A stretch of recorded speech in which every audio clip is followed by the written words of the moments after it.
Hey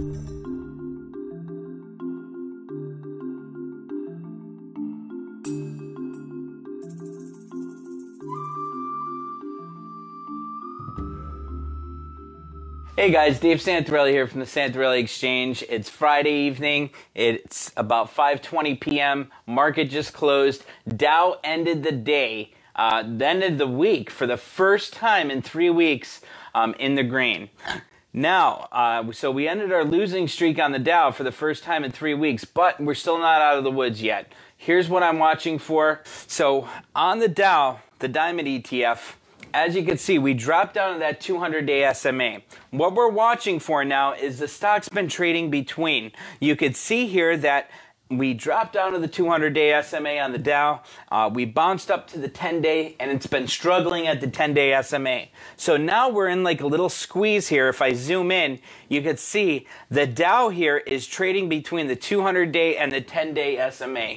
This is what I don't want to see. I don't want to see the Dow climb up to this 10-day SMA, struggle to break resistance, and then keep making new lows. If that happens, we're going to see the markets head much further down. So we have to keep that in mind. Also, that 200-day SMA, that's going to be our next point. If we drop below that, that's another sign that we're heading into a bear market and to be cautious. So we're going to watch that. Next week is a huge week, guys. Big tech is reporting earnings next week. So let's take a look at the Qs here. Qs are in a similar situation. If we zoom in here on the Qs, you could see the Qs are right between the 200-day and the 10-day SMA here, and that is something we have to monitor. And like I said, the Qs here, the catalyst is going to be earnings. Yesterday we had PayPal earnings.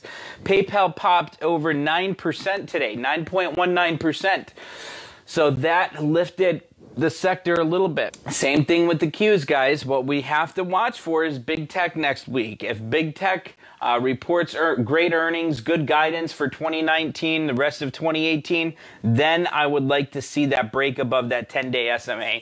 We're not out of the woods until we break that 10-day SMA. I want to see a full green candle above that 10-day SMA, and then the next day see another green candle. That'll be confirmation, and then that to me will be a sign that we are just entering into a rebound from this correction here, or from this sell-off, whatever you want to call it. So right now, it's really important we keep our eye on the 200-day SMA and the 10-day SMA. So there's that. Now let's take a look at safe haven stocks. Once again, guys, safe haven stocks like Pfizer, Abbott, PG, Procter & Gamble. This just got upgraded to, or I'm sorry, just had a pop today. This is at $87.20 a share. This, along with your healthcare, your consumer staples, your pharmaceuticals, these are your safe haven stocks for when the market turns and you're in a bearish market. These are where the hedge funds put their money because they either pay good dividends or it's companies that we need during a bad time in the market or bad time in the economy. But here's the thing, guys. Our economy is strong. There's just, I think there's a lot of fear in the markets right now because we've rose so quickly. The markets are at all-time highs. Well, just right off of them. And so I think there's a little bit of fear. Here's one stock that we were talking about in the trade room today, Visa. Let's take a look at Visa.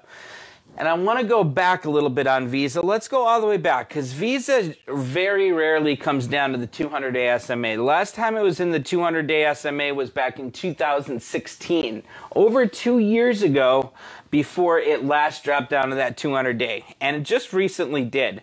And we have a hook pattern trade on Visa, as you guys know. And what we're looking for is 143 or 144 to 147, I think, is our target. And now here's the thing. Some members in there were saying, hey, don't you think that's going to head lower? Or they were talking about the Elliott wave and saying that there's a wave 3 coming that's going to end this much lower. And so this is what we have to look for, guys. Right now, Visa is above the 10-day SMA, the yellow line here. So what we have to do is we're watching and seeing this has earnings on the 24th, okay? So that's going to be a catalyst. Just like PayPal, guys. Everyone was saying PayPal looked horrible. Then it had a great earnings. Venmo, if you guys watched the conference call or anything, Venmo's finally starting to make money, but it's costing more to make that a profitable product. So Visa, here's the one thing with Visa.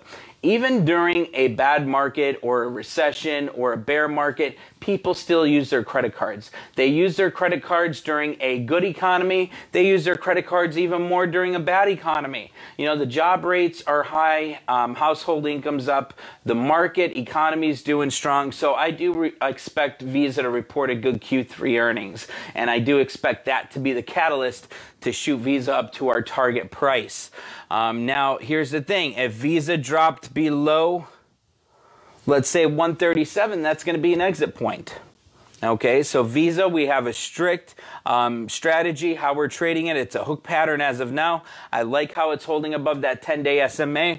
We'll see how that goes. Next week is an important week for the market, guys. I'm telling you, and I cannot stress this enough. Big tech, if they report well, then we're going to see at least a short-term rise in the markets, in my opinion. But if tech misses, that's what's going to worry me, because that could be the catalyst for even further selling pressure. So we're going to keep that on a watch and see how that goes. Let's take a look at Amazon, Google, quick. Tech, we're not in tech. Let's take a look here. So we held that 1750 support area pretty well. Again, the one thing I don't like is how it's getting up to that 10-day, and then that's acting as resistance and the stock's pulling back. I don't like that, but that could easily change next week with earnings. So I would stay away from tech for now, especially until after next week. If you enter into any tech trades from now until next week, you're looking for trouble. You're asking for higher risk trades, since tech is reporting earnings next week, and that can play a big role. So I will see you guys on Monday, guys. Have a great week. And if you have any questions, please contact me or call me. Thanks, guys. Have a great night.